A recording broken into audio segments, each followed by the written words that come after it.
कोई ये पत्ते तिनकों की तो सरकार है नहीं जो कोई फूंक मारेगा और गिर जाएगी। तो ये सरकार ऐसा तो है नहीं कि किसी के कहने से गिर गई या फूंक मारने से गिर गई। सरकार तो गिरी पड़ी है, सरकार गिरी पड़ी है, वो तो गिर गिर के ही चल रही है। वो तो जितना ही चाहे चिल्ला लें कि मोदी मोदी मोदी मोदी, लेकिन फायदा हमारी इंडिया की जनता को नहीं हो रहा है। सिर्फ दो ही लोगों को फायदा हुआ है। राहुल गांधी जी कभी हिंदू बन जाते हैं, कभी खान साहब बन जाते हैं, कभी कुछ बन जाते हैं, कभी ज्योतिषी बन जाते हैं। अरे भाई इंसान तो बन जाए पहले। प्रधानमंत्री कौन बनेगा पहले ये बता दो। ये गठबंधन की बात नहीं कर रहा हूँ, कौन प्रधानमंत्री बनेगा और कौन क्या बनेगा, वो बात अलग है। 10 अगस्त तक गिर जाएगी, भविष्यवाणी हो चुकी है, अगस्त तक ये सरकार गिर जाएगी। देखिए जिसमें खुद में 40 बिहार की 40 सीटों पर चुनाव लड़ने की हिम्मत नहीं जुटा पाया, वो 240 वाले की सरकार गिराने की बात कर रहा है। पहले तो उनको आत्ममंथन करना चाहिए। संयुक्त बिहार के समय में आरजेडी के पास 51 सांसद हुआ करते थे, आज वो 4 पर हैं। इतना चारा खाया कि 4 पर पहुंच गए हैं। तो उनको बोलिए कि अपने आत्ममंथन करें और लोगों के लिए कार्य करें, सरकार गिरने का ख्वाब दिल से निकाल दें। अच्छा, मगर राहुल गांधी ने भी बोला था एक समय में ये सरकार कभी भी गिर सकती है, अल्पमत की सरकार है, इसको मत नहीं मिला है। 10 साल मनमोहन सिंह जी की सरकार चली थी। सुनिए 5 मिनट देना, अभी हटा रहा हूँ मैं यहाँ से। हाँ। 10 साल मनमोहन सिंह जी की सरकार चली थी, वो कौन सा पूर्ण बहुमत की सरकार थी? वो कौन सा पूर्ण बहुमत की सरकार थी? वो भी तो अल्पमत की सरकार थी, परंतु चली थी ना। अटल जी की सरकार 6 साल चली थी ना, वो भी तो पूर्ण बहुमत की सरकार नहीं थी, लेकिन चली थी ना। तो भाई ये सरकार भी चलेगी। ख्वाब देखनी अच्छी बात है, मगर दिवा स्वप्न ना देखें। अच्छा, मगर देखा जाए चंद्रबाबू नायडू और नीतीश कुमार का इतिहास रहा है पलटने का। परंतु आपने ये भी देखा होगा कि भाजपा ने स्पीकर किस पार्टी का है? पहले ये कह रहे थे कि चंद्रबाबू नायडू स्पीकर नहीं बनने देंगे, अपनी पार्टी का बनाएंगे, स्पीकर की मांग करेंगे। विपक्ष का नेता नहीं खड़ा किया, वरना विपक्ष का सर विपक्ष का नेता खड़ा किया था। जब इनको इनकी औकात का पता चल गया तो उसको पीछे कर दिया। इन्होंने किया था ना के सुरेश को, पीछे क्यों हटा लिया? क्यों हटा लिया? जब उन्हें पता लग गया कि नहीं जीत सकता तो इन्होंने अपने कदम पीछे हटा लिए। तो भाई साहब ये ना कहें, देखिए लोकसभा के चुनावों में तो ये थप्पड़ खा करके आए ही हैं जनता का। सदन में भी इन्होंने स्पीकर चुनाव में थप्पड़ ही खाया है। अच्छा, आपको नहीं लगता ये भविष्यवाणी हो गई है कि ये सरकार कभी भी गिर सकती है? देखिए ऐसा है, ऐसी भविष्यवाणियाँ पिछले 10 वर्षों में बहुत बार सुनी हैं।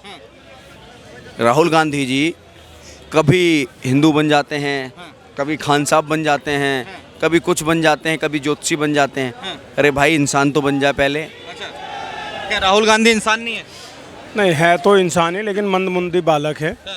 और जो बार बार ये बोला जा रहा है, कभी वो कोई बोलता है चुटकी बजा के सरकार गिरा देंगे, कभी कोई बोलता है अगस्त तक सरकार गिर जाएगी, कभी कुछ बोलता है। तो मैं उनको ये बता देना चाहता हूँ कि भाई आपकी छाती पर मूंग दलने के लिए 5 साल का इंतज़ाम है। 5 साल तक छाती पर मूंग दलते रहिए, होगा कुछ नहीं।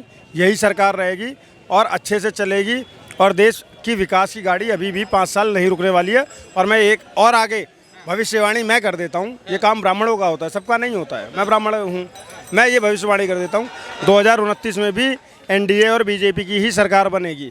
आप लोग अभी सत्ता से 10 साल दूर हो तो ज़्यादा वो मत सोचो और उछलो मत, और देश हित में सपोर्ट करो। अगर विपक्ष हो तो ज़रूरी मुद्दे उठाओ, कुछ भी करके वेल में आकर स्पीकर के खिलाफ और उपराष्ट्रपति के खिलाफ की बयानबाजियों को बंद करो। देश के सही मुद्दे उठाओ तो शायद कुछ कर जाओगे, नहीं तो एक दिन निपट जाओगे। सरकारें पहले भी गिरी हैं, अटल बिहारी वाजपेयी के समय में भी 13 दिन की सरकार रही है।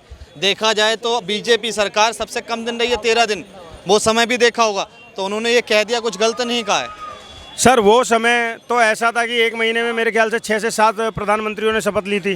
1 साल में, 1 साल के अंदर या 6 महीने ऐसे ही, हम बच्चे थे। ठीक है, उस दौर को आप भूल जाइए। 1 महीने के लिए चरण सिंह जी भी रहे, 13 दिन के लिए ये भी रहे, देव गौड़ा भी रहे, इस तरीके से बदलते रहे। उस दौर को भूल जाइए। आज उस समय भाजपा के कितने सांसद थे सर? आज भाजपा के 240 सांसद हैं, और एनडीए मिलाकर और कुछ निर्दलीय मिलाकर 303 सांसद हैं। समझ गए? ऐसे नहीं गिरेगी ये सरकार, मजाक थोड़ी ही है। जब कांग्रेस एक बार 192 और एक बार 146 सीटें लाकर पूरे 5-5 साल की यूपीए सरकार चला सकती है, तो यहाँ तो 240 अकेले हैं।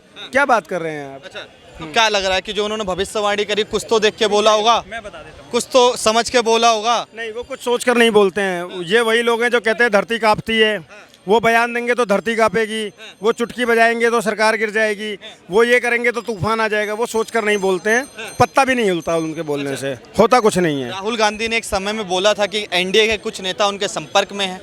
नीतीश कुमार भी से भी बोला था उनको वो संपर्क में है, कुछ दिन पहले का ही बयान है। वो अगर संपर्क में आ गए, वैसे भी 3/3 की सरकार है, ये ऐसे बयान आ जाता सर ऐसा है, संपर्क में तो मेरे कुछ बीजेपी के नेता हैं, कुछ कांग्रेस के भी बहुत अच्छे नेता हैं जिनसे मेरे बहुत अच्छे संपर्क हैं, बहुत अच्छे संबंध हैं, कुछ आम आदमी पार्टी वालों से भी मेरे बहुत अच्छे संबंध हैं। इसका क्या मतलब है कि मैं सरकार बना लूँगा? इसका क्या मतलब है? मैं एक सामान्य नागरिक भारत का, किसी राजनीतिक पार्टी से जुड़ा हुआ नहीं हूँ, लेकिन मेरे भाजपा के नेताओं से भी संबंध है, कांग्रेस के नेताओं से भी संबंध है, आम आदमी पार्टी के नेताओं से भी संबंध है इस दिल्ली के अंदर में। इसका क्या मतलब है कि मैं सरकार बना लूँगा? ऐसा नहीं होता है यार। सरकार तो गिरी पड़ी है, सरकार गिरी पड़ी है, वो तो गिर गिर के ही चल रही है। वो तो सरकार तो गिर गिर के ही चल रही है। इनके पास सोचने का मौका ही नहीं है कि हम क्या करें क्या नहीं करें। ये सिर्फ विपक्षों को दबाना चाहते हैं, ये सिर्फ विपक्षों को दबाना चाहते हैं। ये कोई विपक्ष जो है हमारे आगे बोले मत, जो बोलेगा भाई सीधे ईडी और सीबीआई के। चाचा कह रहे सरकार गिर जाएगी। किसकी गिरेगी? बीजेपी कौन डालेगा? कौन डालेगा? क्या 40 आए 99 आए, बताइए कहाँ? 240 पर सरकार नहीं चलती है, 299 पे चलेगी सरकार। अच्छा पढ़े लिखे, ये देखो देश कितना आगे जाएगा। एक मिनट, सरकार चलाने की बात कौन कर रहा है? तुम मैं तो बीजेपी की सरकार की बात कर रहा हूँ। मैं अपन गठबंधन में प्रधानमंत्री कौन बनेगा पहले ये बता दो। ये गठबंधन की बात नहीं कर रहा हूँ, कौन प्रधानमंत्री बनेगा और कौन क्या बनेगा, वो बात अलग है, वो बात अलग है।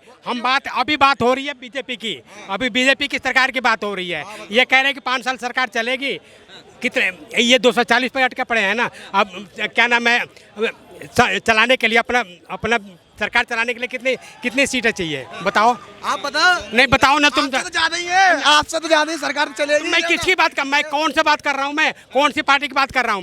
मैं तुम्हारे बीजेपी की बात कर रहा हूँ जो इस टाइम जो है वो अपनी सरकार में है। 240 पर अटकी पड़ी है। उसको जो अभी 32 सीट की मतलब ज़रूरत है। 272 सीटें की होती है ना, अभी 32 सीटें कम है ना। वो 32 सीटें कहाँ से लाएगी? वो 32 सीटें जो है वो वो क्या नाम है, नीतीश कुमार के खाते में से आई है, चंद्रबाबू नायडू के खाते में से आई है, और जो है जो एक आध जो है वो। तो लालू यादव ने जो भविष्यवाणी करी है अगस्त तक सरकार गिर जाएगी, आप उस भविष्यवाणी को सत्य मानते हैं?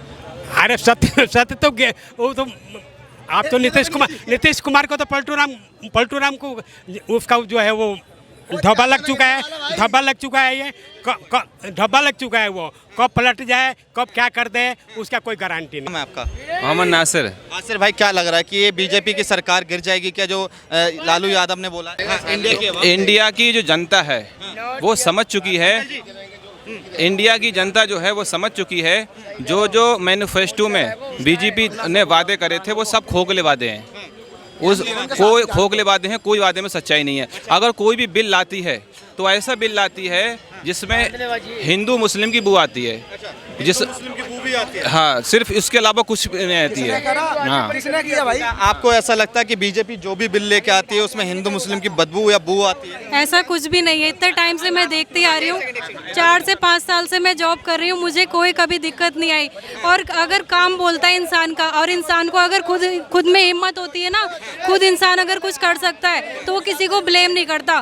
तो सबसे अपने अंदर गट्स होने चाहिए कि अपने अंदर कुछ करने का जज्बा होना चाहिए सबसे पहले तो इंसान। सवाल ये है कि लालू यादव जो बिहार के मुख्यमंत्री रह चुके हैं 2-3 बार के, वो कह रहे हैं कि बीजेपी की एनडीए गठबंधन की सरकार है ना, ये गिर जाएगी। क्या लगता है आपको, ये सरकार गिरेगी या 5 साल फिर चलेगी, फिर दोबारा आएगी या ये सरकार? कोई ये पत्ते तिनकों की तो सरकार है नहीं जो कोई फूंक मारेगा और गिर जाएगी। तो ये सरकार ऐसा तो है नहीं कि किसी के कहने से गिर गई या फूंक मारने से गिर गई। भाई काम से चलता है देश, ठीक है। इतने टाइम से हम काम देखते आ रहे हैं, मोदी जी का काम है, इतने हाईवे बनवा दिए, क्या वो कम है? अगर हम पीछे का डाटा देखें उठा के तो आप खाली हाईवे की बात नहीं कर सकते। इतने सारे पुल बने हैं, इतने सारी नई मेट्रो आ गई। और आप अगर एयरपोर्ट की बात करो, पहले एयरपोर्ट हुआ करते थे कम से कम 10-5, लेकिन अब जो एयरपोर्ट है कम से कम 28 से 30, उसकी भी जनसंख्या बढ़ती चली जा रही है। तो आप काम देखो, डेटा को देखो, इसके आप इसके लिए मैं ये कहना चाहूँगी कि पिछले डेटा को आप देखो, और ऐसे किसी चीज़ पे हम नहीं बोल सकते एयरपोर्ट हैं। बेचे हैं, उनकी भी तादाद बढ़ती जा रही है। एयरपोर्ट्स की भी तादाद बढ़ जाती है, जॉब भी नहीं, बेचे और इन्होंने, बीजेपी ने कह रहे बेचे हैं एयरपोर्ट। कोई बेचे नहीं एयरपोर्ट। इन्होंने जो है एयरपोर्ट बनाए तो अच्छा किया है, लोगों के लिए जॉब भी आई है। खरीदे किसने? हैं? खरीदे किसने? सिर्फ दो ही लोग हैं इंडिया के अंदर जिनका फायदा हुआ है। बीजेपी के जितने कार्यकर्ता हैं वो जितना ही चाहे चिल्ला लें कि मोदी मोदी मोदी मोदी, लेकिन फायदा हमारी इंडिया की जनता को नहीं हो रहा है। सिर्फ दो ही लोगों को फायदा हुआ है, और जिनका 10 लाख करोड़ का कर्जा माफ किया है सरकार। कौन है वो लोग?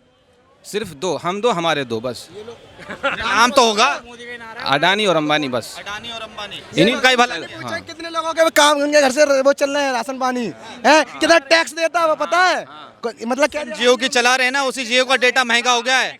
ये वाली बात मत बोलिए, ठीक है? ये वाली बात मत बोलिए। आप कह रहे हैं कि जितना कुछ बेचा इस सरकार में दो का ही फायदा हुआ, अडानी और अंबानी का। ऐसे कैसे कह सकते हो अडानी अंबानी का फायदा हुआ? क्यों, तुम्हारा फायदा नहीं हुआ? जनता का फायदा नहीं हुआ है? जनता का फायदा नहीं हुआ? आप देख रहे हो कि कितनी ज्यादा ट्रांसपोर्ट सर्विस आ गई आज के टाइम पे। पहले क्या हुआ करता था, पहले हम लोग को बाय एयर सर्विस नहीं थी। अब तो आप देख रहे हो कि बलून एयर कैब भी आ रही है। आप अगर देखोगे थोड़े से सर्विस चार्जेस ज़्यादा है, लेकिन फिर भी आप ये जो पॉसिबिलिटीज पिछले सालों में नहीं थी वो पॉसिबिलिटीज अब हो रही हैं। अच्छा, क्या कहेंगे पहले तो ट्रांसपोर्ट ही नहीं था, यहाँ से दिल्ली से नोएडा जाने में 4 घंटे लगते थे। हाँ, 1 मिनट देते बस भाई। हाँ, अब तो हो गया है। ट्रांसफॉर्म में जो है फायदा हुआ है ना, और उसके अलावा सरकार गिरेगी तो भविष्यवाणी तो ऐसा कोई नहीं कर सकता कि सरकार गिर जाएगी। क्योंकि सरकार जो है अभी सरकार जो है गिर जाएगी, ये अभी कोई भविष्यवाणी कर रहा है, ये गलत कर रहा है। भविष्यवाणी जो है ये छोड़ के कौन जाएगा? चंद्रबाबू नायडू या नीतीश कुमार? दोनों। नीतीश कुमार जा सकते हैं, और उसके अलावा नहीं, पता कुमार नहीं। के पास कितनी सीटें हैं बताइए? बताइए सीटें कितनी है? ऐसी 13-14 सीटें हैं, ठीक है। उसके बाद अगर सुनिए, अगर वो चला भी जाए 303 में से 14 चलेगी, 272 बचेंगी, नहीं गिरेगी, बस खत्म।